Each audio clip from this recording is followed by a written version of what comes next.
लेकिन इनडायरेक्टली एक टॉन्ट पाकिस्तान को लगाया। अब ऐसा है कि वही दलाल जो है, जिसको इम्पोर्ट्स दलाल जो है, उस दलाल ने ही आपको राहत दिलाई है।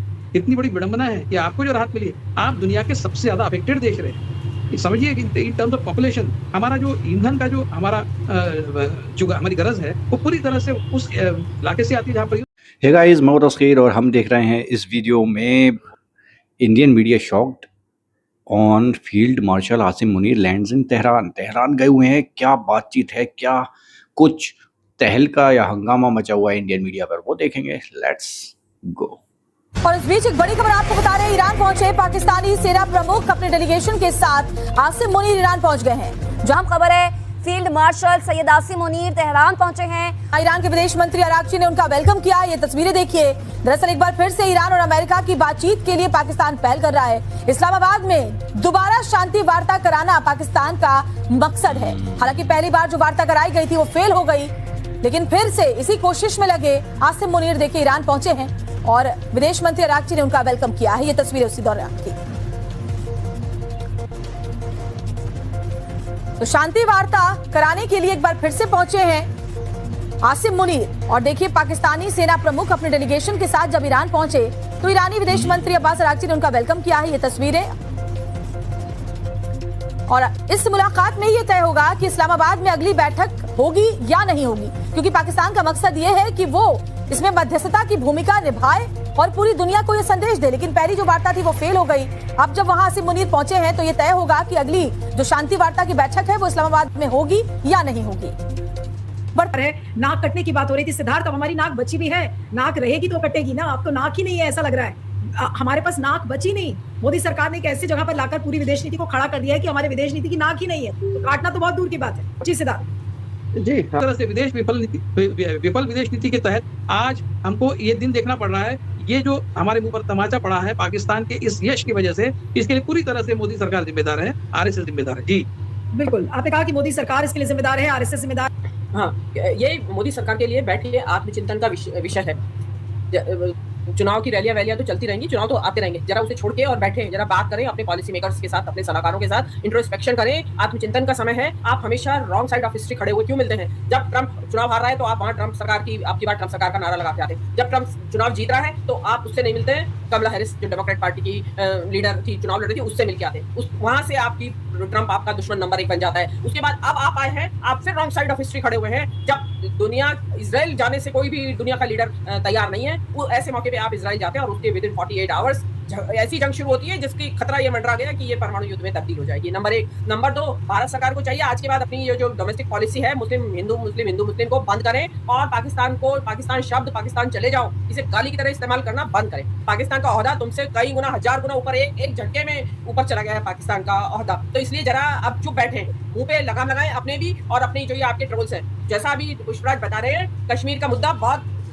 सूनर और लेटर जो ट्रंप है उसको उठाने वाला है। वो पाकिस्तान को रिवॉर्ड तो देगा, कुछ क्या देगा रिवॉर्ड?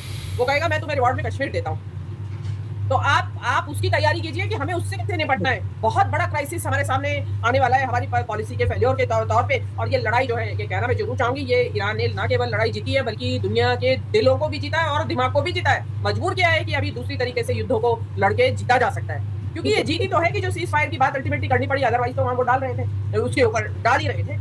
एक चीज जो मुझे इसमें मैं हल्का सा कमेंट जो करती हूँ, उसमें मैंने ईरान के नेताओं को देखा, वो बड़ी मोटी मोटी अंगूठियां पहने हुए हैं अपनी उंगलियों में। तो मुझे लगता है कि इंडिया में ये फैशन वहीं से आया है शायद, जो हमारे यहाँ मोटी मोटी अंगूठियां, पता नहीं वो क्या रतन लगे हुए। आई वांट दर्शक टू कमेंट, है क्या वो इतनी बड़ी बड़ी क्या रिंग्स पहनते हैं वो अपने हाथ में? जी ठीक, विवेक क्या कहेंगे अंत में? जी ऐसा है कि भारत की विदेश नीति को एक बहुत ही सामरिक रूप से एक पुनर्रचना की जरूरत है, स्ट्रेटेजिक रिसेट की जरूरत है। और वो ये है कि जहां भारत का इंटरेस्ट हार होता है वहां पर हम किसी चीज की वजह से भारत का इंटरेस्ट हार होता है उस चीज के खिलाफ खड़े रहे। लेकिन हो ये रहा है कि जैसे मैंने पहले चरण में कहा कि हम इजराइल के साथ खड़े हो गए, जबकि हमने खड़ा होना चाहिए था इस युद्ध के खिलाफ। अब इस युद्ध को अगर परमानेंट सीज फायर में कन्वर्ट करना है तो उसके लिए भारत को कोशिश करनी चाहिए। ये मौका अभी पाकिस्तान के पास न चला जाए, फिर एक बार टेम्पररी सीज फायर को परमानेंट सीज फायर में कन्वर्ट करने का जो मौका है वो पाकिस्तान से छीनने का एक सुनहरा मौका भारत के पास है। वो ऐसा है कि इस टेम्पररी सीजफायर को परमानेंट सीजफायर में कन्वर्ट तभी किया जा सकता है जब इजराइल को इस युद्ध के को रोकने के लिए इजराइल को तैयार किया जाए। और हमारी जो इजराइल के साथ में दोस्ती है, जो हमारी कमाराडेरी है, उसका इस्तेमाल करें अभी मोदी जी, अभी उसका इस्तेमाल पूरा संघ परिवार करे और इजराइल को राजी करे कि इस युद्ध को परमानेंटली खत्म किया जाए। अगर मोदी जी इजराइल के साथ में अपनी दोस्ती का इस्तेमाल इस युद्ध को परमानेंट सीजफायर में कन्वर्ट करने के लिए करते हैं, तो हो सकता है कि नोबेल प्राइज के असली विनर वो पाकिस्तान के साथ में भारत और पाकिस्तान जॉइंट विनर हो सकते हैं। वरना ये तो पूरी तरह से नोबेल प्राइज जो है वो पाकिस्तान के पक्ष में जाएगा। अगर पाकिस्तान इस टेम्पररी सीजफायर को परमानेंट सीजफायर में कन्वर्ट करे तो ये पूरा नोबेल प्राइज का विनर पाकिस्तान होगा। अगर जॉइंटली हमको भारत और पाकिस्तान के साथ में भारत को पाकिस्तान के साथ में जॉइंट विनर अगर बनना है, मोदी जी का ख्वाब है नोबेल प्राइज जीतना, तो इजराइल को बनाए इस युद्ध को परमानेंटली रोकने के लिए। और वो अगर कर सकते हैं तो आज भी मौका है भारत के पास कि जो हमने हमारा लॉस ऑफ फेस हुआ है उसकी रिकवरी हो जाए। हम फिर एक बार दुनिया में एक अच्छे चेहरे के साथ दुनिया के सामने हम खड़े हो सकते हैं। लेकिन पूरी बड़ा तमाचा है क्योंकि हमारे विदेश मंत्री ने कुछ दिनों पहले ये कहा था कि हम क्या है हम दलाल नहीं है। और पाकिस्तान को हिम्मत हो तो पाकिस्तान का नाम लेके ये कहते हैं ना कि पाकिस्तान एक दलाल देश है, लेकिन उतना बोलने की हिम्मत नहीं है। ये किसी के खिलाफ बोलने के लिए इनके पास कोई हिम्मत नहीं है, लेकिन इनडायरेक्टली एक टॉन्ट पाकिस्तान को लगाया। अब ऐसा है कि वही दलाल जो है, जिसको इम्पोर्ट्स दलाल जो है, उस दलाल ने ही आपको राहत दिलाई है।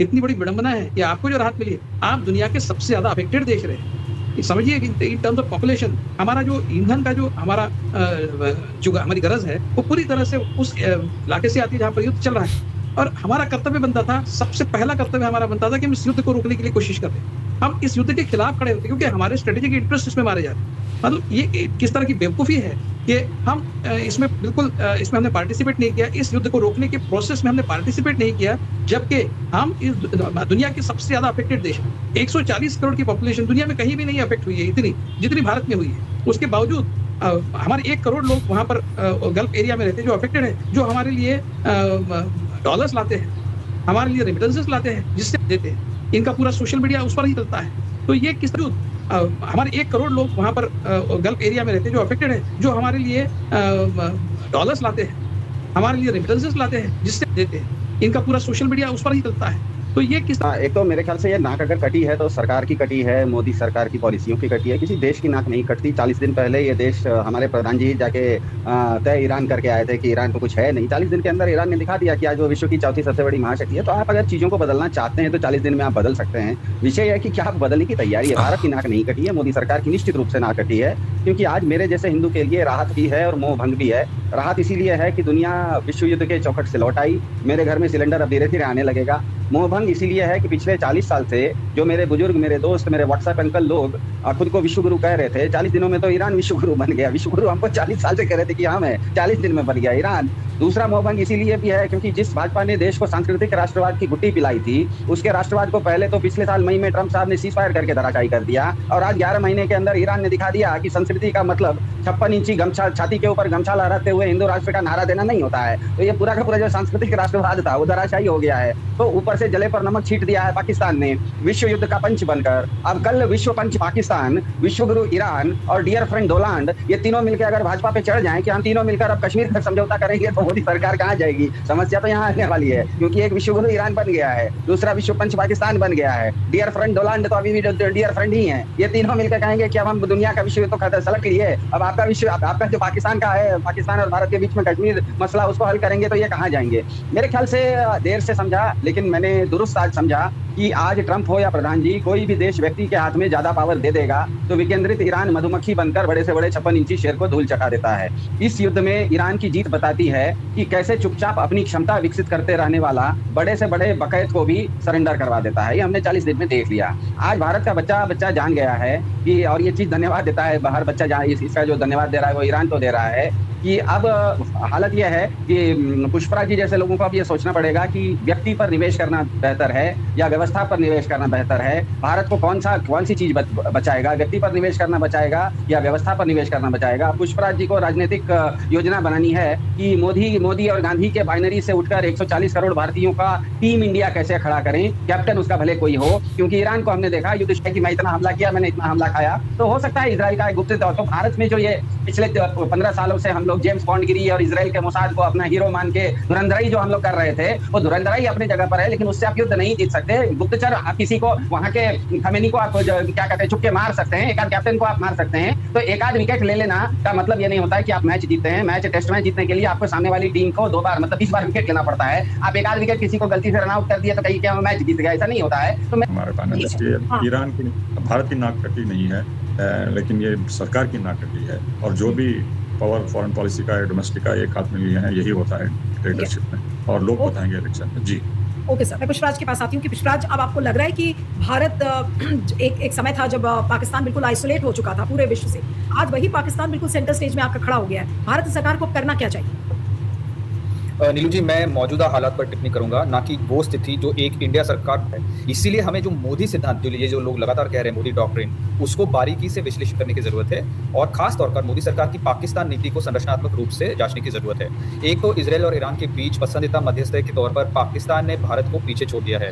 ऐसा सिर्फ इसलिए हुआ है क्योंकि प्रधानमंत्री Modi, not the foreign policy establishment, क्योंकि प्रधानमंत्री मोदी ने भारत की कूटनिरपेक्षता के सिद्धांत से समझौता किया और युद्ध शुरू होने से ठीक 2 दिन पहले प्रधानमंत्री नेतन्याहू को राजनीतिक समर्थन देने का फैसला किया है। ये फॉरेन पॉलिसी एस्टैब्लिशमेंट का डिसीजन नहीं था, मैं अभी भी कह रहा हूं। दूसरी बात, यूएन द्वारा मंजूरी न देने गए युद्ध और दूसरे राष्ट्र पर हमले का समर्थन करके प्रधानमंत्री मोदी ने भारत के पाकिस्तान ऑक्युपाइड कश्मीर के स्टैंड को भी कमजोर किया है। आपको याद होगा कि जिस तरह से ईरान के ऊपर अवैध रूप से हमला हो रहा है, उसी तरह पाकिस्तान ने अवैध रूप से भारत बाता की जमीन पर कब्जा किया है। अगर आप एक को एंडोर्समेंट कर रहे हो, इन वे आप अपने स्टैंड को वीकन कर रहे हो। साथ ही साथ राष्ट्रपति ट्रंप ने कश्मीर मुद्दे का अंतर्राष्ट्रीयकरण कर दिया है, जिसकी अनुमति किसी भी भारतीय प्रधानमंत्री ने स्वतंत्रता के बाद नहीं दी थी, ये मोदी सरकार ने करवा दी है। फिर IMF, वर्ल्ड बैंक और EDB पर पाकिस्तान को अरबों डॉलर देने के लिए दबाव डाला जा रहा है अमेरिका से, और उनके जनरल्स को मेजबानी किए जा रही है व्हाइट हाउस में, लेकिन हमारे विदेश मंत्री को टाइम नहीं दे रहे, अपॉइंटमेंट दे नहीं रहे हैं। और तो और पाकिस्तान को UN के बहुत महत्वपूर्ण पद पर बिठा रहे हैं। विदेश नीति के मोदी डॉक्ट्रिन के कारण अमेरिका ने भारत को पाकिस्तान के साथ एक ही श्रेणी में रख रहे हैं। They have rehyphenated India and Pakistan. 2014 से पहले आपको याद होगा भारत की तुलना चीन के साथ की जाती थी, आज हमारी तुलना पाकिस्तान जैसे एक असफल और लड़खड़ाते हुए देश के साथ की जा रही है। तो पाकिस्तान नीति, प्रधानमंत्री मोदी और डॉक्टर जयशंकर की पाकिस्तान नीति को लेकर हमने देश में बहुत चिंता की विश्लेषण की जरूरत है, और ये बहुत ही चिंताजनक बात है, क्योंकि लगातार पाकिस्तान एम्बोल्डन होता जा रहा है। ऑपरेशन सिंदूर के बाद कितने देशों ने दुनिया भर में पाकिस्तान की आलोचना की थी और इंडिया का समर्थन किया था? क्या चीन ने किया था? क्या अमेरिका ने किया था? क्या रूस ने किया था? क्या ब्रिक्स किसी देश ने किया था? नहीं। तो ये प्रधानमंत्री मोदी की नाकामियां है, और ये मोदी डॉक्ट्रिन की एक विफलता है। और आई एम सॉरी, बट ये आज जो हुआ है, Pakistan is a preferred mediating partner, ये सिर्फ मोदी जी की बदौलत है और किसी की नहीं है।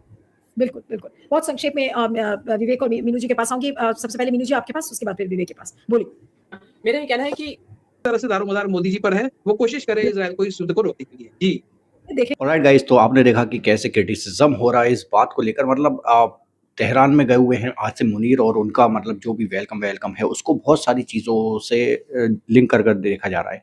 तो मेन मुद्दा यह है कि इंडियन मीडिया में कुछ कह रहे हैं कि भाई फेल हो गया जो वहाँ की बातचीत थी इस्लामाबाद की। अब दूसरा राउंड की बातचीत करने के लिए गए हैं कि वहाँ पर होगी या नहीं होगी।